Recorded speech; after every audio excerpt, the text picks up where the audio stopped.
All right, guys, welcome to Arizona Central, your one-stop shop for everything Arizona Cardinals in the OMFL. Thank you for tuning in to the show.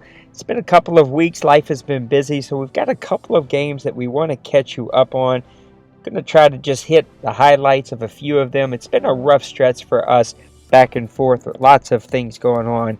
So let's see if we can catch a few highlights and give you an update of where we sit with the Arizona Cardinals after Week 12. All right, our first highlight is going to be the San Francisco 49ers and the Arizona Cardinals. This was a CPU game, so it wasn't really a whole lot of fun to play, but my offense finally did come alive, and my defense began to kind of turn the corner. We were able to get 4 sacks and not give up any. We did have 139 rushing yards, 347 passing yards. This was the first game where Jimmy Garoppolo really began to play well for us. He really has struggled all year long. We haven't been able to find that groove. But this game, he shined. He went 18 for 25 for 347 with 3 touchdowns. Sam Bradford was 8 of 11 for 123 and 2 touchdowns as he came in for an injured Colin Kaepernick. The offensive rushing game with Abdullah was really able to start to get off the ground with 23 rushes for 112 yards. By far his best game as an Arizona Cardinals. Again, we've had a struggle of getting him off the ground and getting things going. We were able to get some big catches. Janice had a huge 75-yard touchdown that really broke the game open in the second half, as this was a tight back-and-forth battle.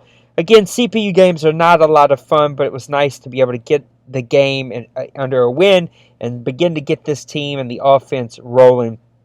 We really were looking forward to playing Old Meathead, as our first game with him was an epic 16-15 battle. You should go back and watch that one. If not, it just was a really, really great game, and we're looking forward to him being in our division, building this team to fit his needs, and seeing how this builds into the future. So a good win for us to get this 4-game stretch underway, as we are in one of the toughest stretches for our team in the whole entire season. And we'll talk about these games as we come up on the next 2 weeks, which were some of the toughest ones, and then we've got even more after that.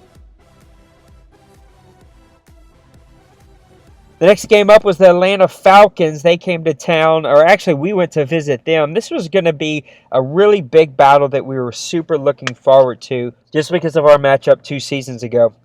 The Atlanta Falcons and Arizona Cardinals had this really tight game and matchup that really went down to the wire. Even though I had a really terrible season, I just matched up really well against him. And I was looking forward to playing the Super Bowl champ to really gauge where I was with my team and with my season.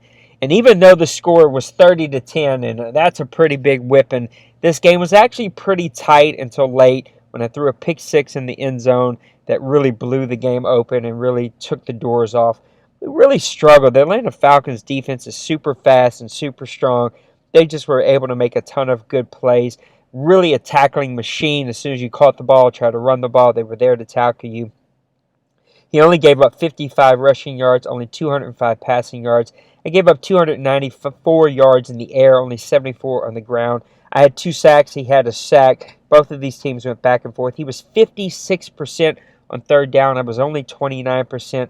And that really went into him just being able to eat the clock and really run this thing down and keep it really close. Again, he did have the pick 6 that came super late in the game. I want to say this was in the 4th quarter sometime.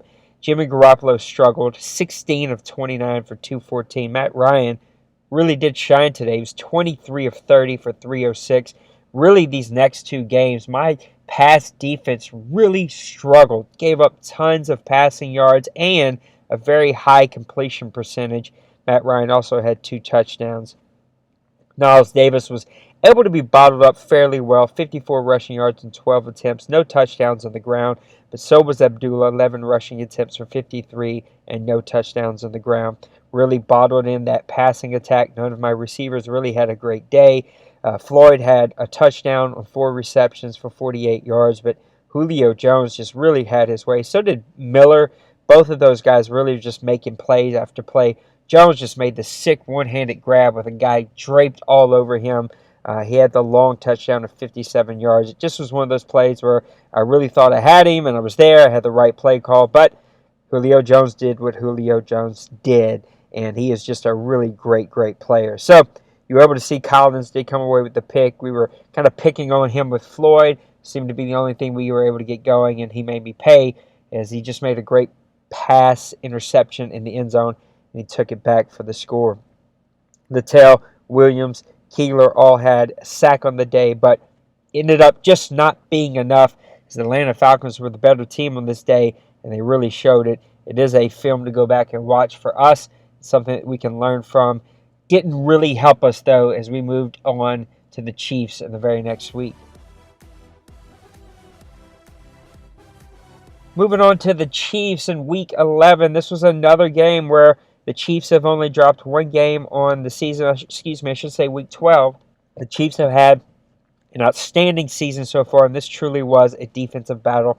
That Chiefs defense is just outstanding. He only allowed 20 yards on the ground, only 167 yards in the air. He had 4 sacks, just really relentless, able to make the corner and get after me. On third down, he held me to 50%, whereas on his third down, he was at 63%. I did give up 129 rushing yards. We gave up some big rushing yards late in that game, 211 passing yards. I did have 2 sacks, but it just wasn't enough as my offense struggled with getting going all day. Jimmy Garoppolo was 17 of 24 for 187 yards, whereas Palmer tore me apart. He was 15 of 16, 223 and a touchdown. The guy was unstoppable. It was unbelievable how open his guys were. He made unbelievable passes. Even with guys draped all over him, I could get nothing going here. I didn't have time to rush the ball. He was eating the clock alive. It just was a really, really tough game for me, and just a defensive battle from start to finish. John Brown did have 6 receptions for 71 yards, but just wasn't enough to get this offense going. We really started to turn to the pass in the second half just because the Chiefs were able to ball control and just eat the clock. And the game was so close at a 3-13 game that there was that opportunity for me to have a chance to make a run, but it just couldn't get things going. Howard had 2 sacks on the day and a forced fumble. Hallie had another sack. For me, Keegler was able to come off the corner. He's really played well here in the last few weeks. He had 3 tackles and 2 of those were sacks.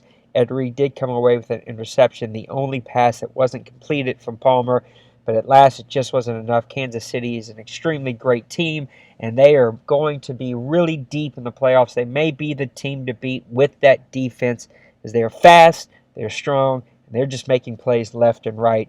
Tough loss for me, but another big learning lesson with those 2 tough games back-to-back against the Falcons and the Chiefs, 2 of the better teams here in the OMFL.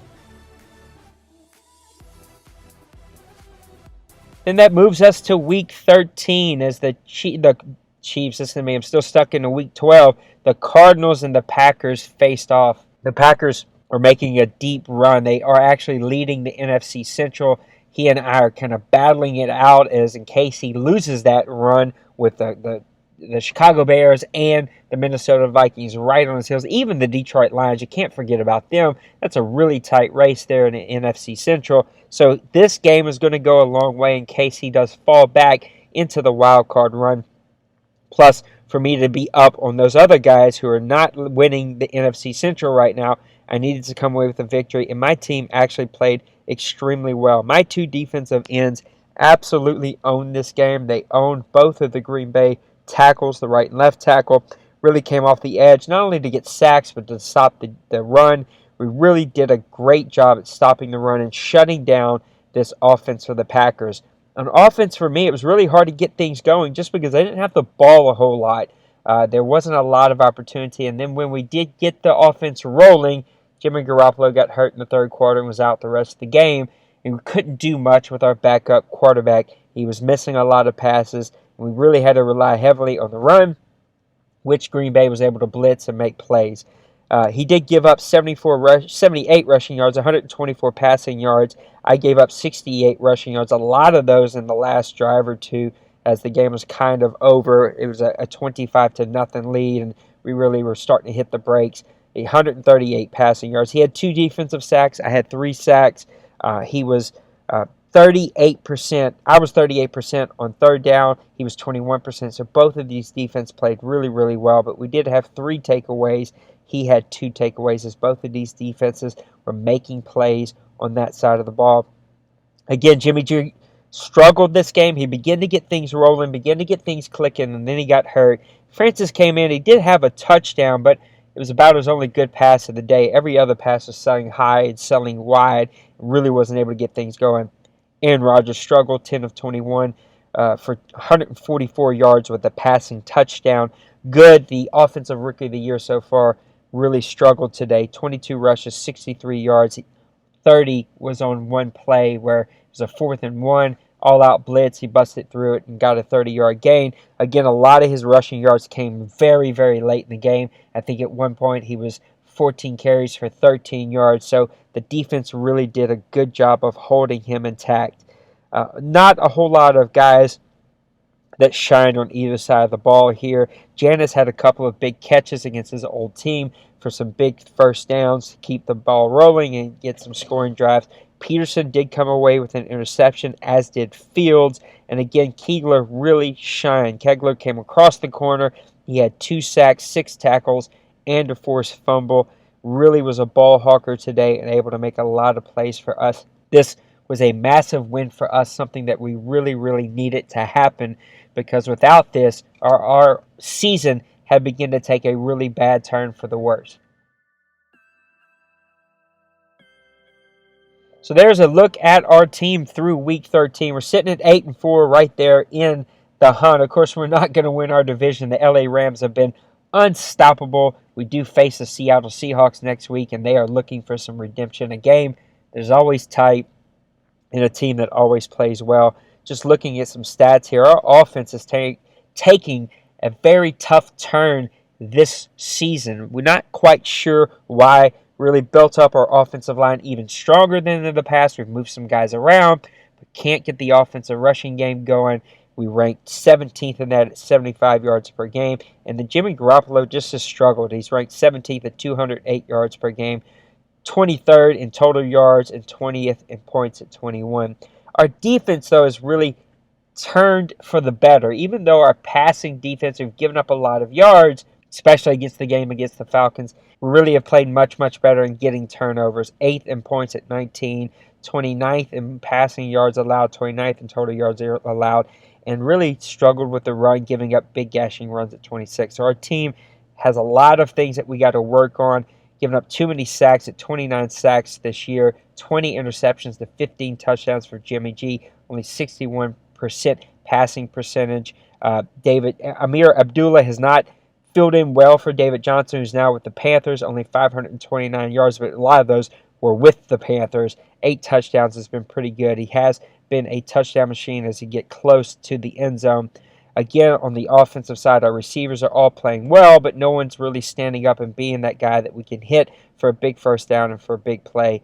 On defense, I should say, our defensive ends are playing much better. Kegler has 11 sacks. Smart has 8 sacks. But we have a tough time getting pushed in the middle and finding guys that can get off of blocks and sack the quarterback. Losing our 2 starting outside linebackers has really hurt us. We're really at bare minimum on the linebacker position, and we've struggled at whether should we stay at 3-4 or go back to a 4-3 with our lack of defensive input and the injuries that are stacking up. So we've got a lot of things coming down the pipe.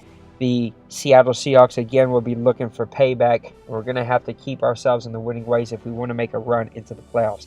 Thanks for tuning into our video this week. We will have a Press Pass Live and a Game of the Week video that will come out later today. Press Pass Live will probably be later this week, so look for those things that are coming out. We are looking to fill one more team. If you know someone that's good, we do have some guys on the waiting list, but need to get this team filled. So thanks for tuning into this week's Arizona Central. We will see you next advance. Peace.